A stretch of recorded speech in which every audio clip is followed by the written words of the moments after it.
Okay, it's that is just like one of the best, most delicious things in the whole wide world. Okay, so our tortillas are ready. So we'll put a couple of them onto our beautiful piggy platter. I used this last year in case you happened to be here last year. I've got the tortillas in here and they're beautifully hot and steamy. So I will take a couple of them and lay them down like that. We will take the tacos al pastor meat and lay that over the top of these. We have our salsa to spoon on. So that'll go next. And then a little bit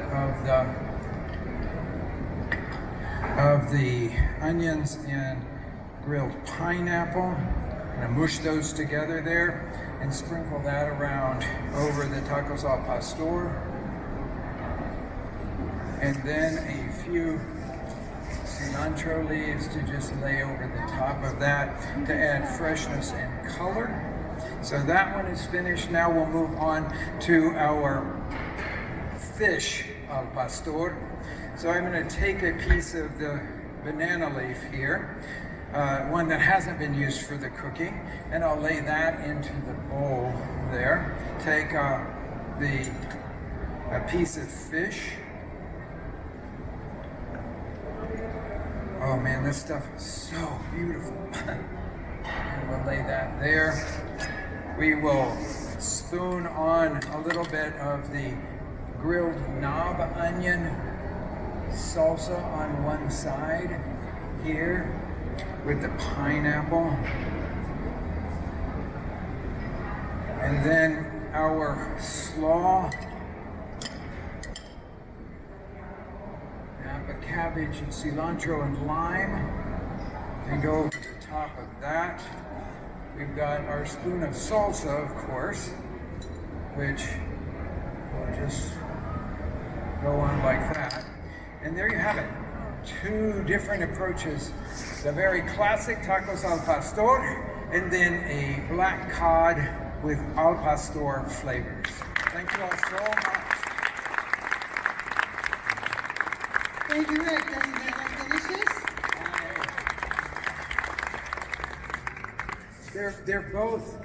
They're both really easily doable, especially if you have access to the ingredients like achope and the ancho chili that doesn't have any spices in it.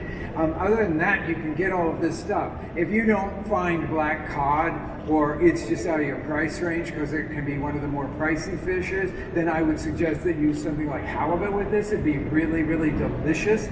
You want kind of a thicker piece of fish that can stand up to these stronger, bolder flavors of the marinade, the tacos al pastor marinade.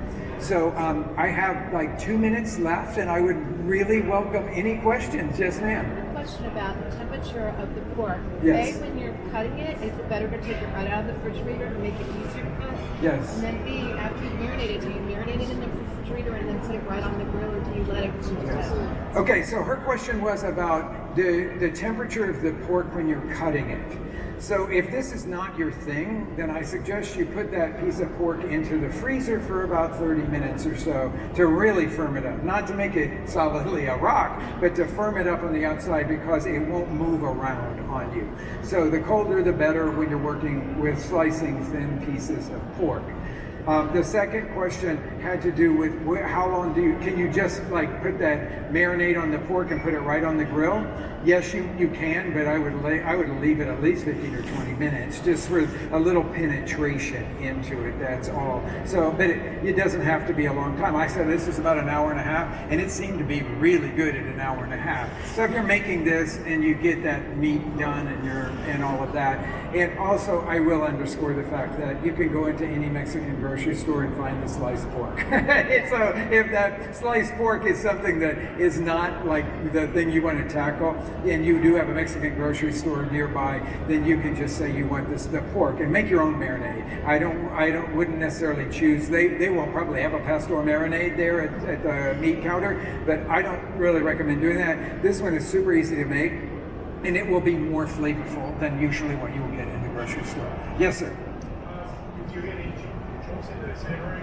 I'm sorry? I choke it. How would you prepare the seeds? Okay, the seeds are super hard to work with because they're really hard. So what we do is we work with the seeds in our restaurant, but we soak them for 24 hours, and then we have a high-speed blender, and we put it into the